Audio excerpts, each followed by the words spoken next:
Es importante que nosotros hagamos la distinción, muchachos, entre lo que es un texto académico, científico y lo que es un texto literario. En este caso, el ensayo, que nosotros ya lo hemos venido realizando. Yo recuerdo que cuando nosotros empezamos este ciclo, lo primero que les pedí es que hagan un ensayo, pero ustedes tendrían una información por lo que ustedes estudiaron en el colegio e hicieron su ensayo. Yo recuerdo que era sobre yo soy así, ¿no? Caracterizarse ustedes y hablar de ustedes. Pero ya ahora ustedes saben muy bien en este momento, en esta altura del campeonato, que ustedes para hacer un ensayo tienen que tener una introducción, un cuerpo y una conclusión. Una pregunta que les voy a hacer. ¿En qué parte del ensayo debe ir expresiones o deben ir contenidos que enganchen la atención del lector? En la En la introducción. conclusión. Ajá, en la introducción, y alguien me dijo otra palabra también. Conclusión, Exacto. porque ahí En- va todo. Exacto. En la introducción, usted comienza a hablar de un tema. En la conclusión, usted ya ha hablado del tema. Por tanto, al inicio, tiene que ser unas frases, ideas que abran el tema, pero que a la vez enganchen la atención de quien escribe, de quien recibe el texto. Y al final, la conclusión también tiene que ser una frase de enganche, unas ideas, unas reflexiones que queden en la memoria de quien lee el texto. Recuerden que nosotros escuchamos unos ensayos en la clase pasada de sus compañeros, muy bonitos ensayos, donde nosotros podíamos evidenciar que ellos, cada uno tenía su estilo, ¿no? Su forma de hacer su texto. Dense cuenta que unos eran un poquito más concisos, precisos, objetivos, y otros le pusieron mucha emoción a sus textos. Entonces yo les pregunto a ustedes y con sus propias palabras pueden decirme, ¿qué es el estilo? ¿Qué ustedes ven? ¿Qué ustedes consideran que es el estilo, la forma de escribir de una persona? Agregar algo propio de una misma. ¿Correcto, Ingrid Valladolid? Algo propio de uno mismo, el sello, ¿no? Mi sello personal, como dice Ingrid Valladolid, eh, agregar algo propio de uno mismo. Y por eso nos dimos cuenta que había ensayos súper emocionales, súper emotivos, mucho sentimiento, y había otros ensayos mucho más descriptivos, mucho más objetivos de lo que había pasado, incluso con datos. Hubo algún compañero que incluso leyó la lista de los grupos que eran considerados terroristas en el Ecuador, que sí fue muy objetivo, fue muy a la noticia. Eso es lo que nos dice Ingrid, que es aquello que nosotros le ponemos a nuestro ensayo. Entonces, las características de un ensayo libre, de un ensayo literario, son características que nos permiten hablar de textos mucho más libres, mucho más abiertos, donde nosotros podemos ponerle nuestro estilo personal, donde nosotros podemos utilizar las palabras que queremos, donde nosotros podemos abrirnos a ese campo de creación, porque hacer un texto es crear. Y cuando hablamos de un ensayo científico, de un texto científico, ya es diferente, muchachos. Ya no es así tan libre, ya no es tan personal, ya no le podemos tal vez, como dice Ingrid, colocar nuestra impronta, nuestra nota, nuestro sello, ¿no? Porque tengo que basarme en determinados datos. Y por eso yo les presento aquí las características del ensayo científico monotemático. El autor debe abordar un tema monotemático, porque un ensayo generalmente es un ensayo, puede ser muy corto, un poquito más extenso, pero no permite que yo hable de un montón de temas, sino de un tema, sobre todo cuando es un ensayo científico, de un tema específico que yo lo selecciono. Y sobre ese tema yo voy a desarrollar argumentos, ideas, frases, etcétera, para poder sustentar esa temática. Debe ser objetivo, diferente de un texto, de un ensayo literario. Si en el, pregunto, si en el ensayo científico predomina la objetividad, ¿qué predominará en el ensayo literario? La subjetividad. Correcto, la subjetividad.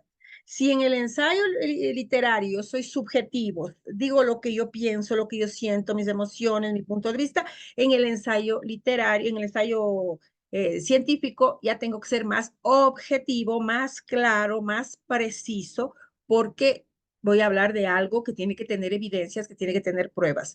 El ensayo científico es personal, por tanto, el texto sí va a transmitir de alguna forma la opinión del autor, porque lo hace en primera persona, él es quien investiga, pero de hecho es personal, pero tiene que ser objetivo. Es personal, pero no puede ser subjetivo.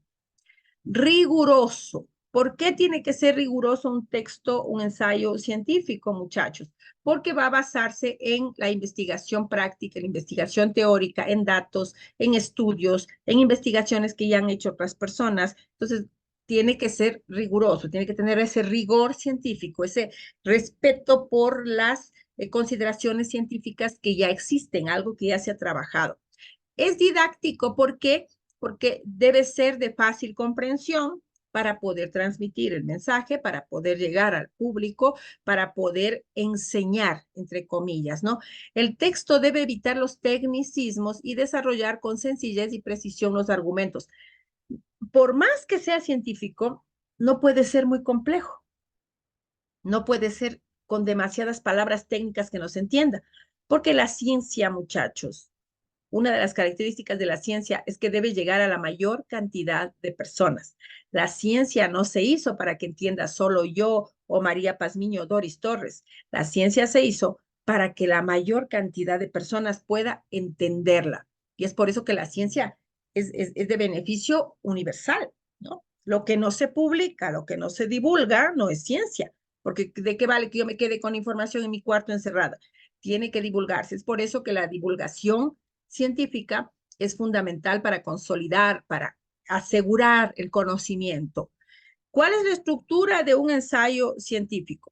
Si nosotros habíamos visto que un ensayo eh, literario, abierto, libre, siempre debemos considerar una introducción, un cuerpo y una conclusión.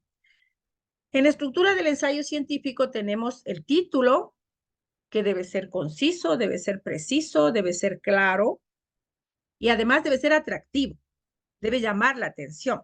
Es por eso que uno de los artículos, uno de los ensayos que me gustó mucho de los que ustedes presentaron, todos los que presentaron, había un ensayo que era el terror, algo así, no recuerdo cómo era el nombre, el pánico del 9 de enero. ¿No recuerdan ustedes cómo se llamaba o el autor de ese ensayo, se acuerdan? De Javier es el ensayo. No me acuerdo cómo era. Javier, En 15 momentos, minutos de terror. momentos de terror, creo que era. en momentos 15 minutos de terror. 15 Ah, minutos sí, de 15. terror, correcto. 15 minutos de terror. Entonces, ya desde ahí el título ya nos llamó la atención, ¿no? Y es por eso que el título tiene que ser atractivo, atractivo en el sentido de que llame la atención, tanto para un ensayo literario como para un ensayo científico. El título siempre engancha, ¿no? El resumen o abstract que plantea la utilidad del tema tratado. ¿Para qué? ¿Con qué objetivo? Porque es importante lo que yo voy a decir, ¿no? Sea la temática que sea. Y sobre todo en el área científica sí tiene que haber un interés, algo que motive y que llame la atención a los demás. En la introducción, ¿qué se hace? De manera condensada, de manera resumida, porque normalmente es un párrafo, 2 párrafos, depende, ¿no? De la extensión del texto. Nosotros vamos a dar a conocer las ideas, las preguntas, las cuestiones, los interrogantes que existen sobre determinado tema y por qué lo voy a desarrollar. Voy a hacer también una especie de información breve sobre lo que yo voy a tratar. Y hay quien diga también que en ocasiones se puede presentar una conclusión anticipada. Cuando los compañeros decían, fueron minutos de terror, pero llegó a una solución breve, por ejemplo, ¿no?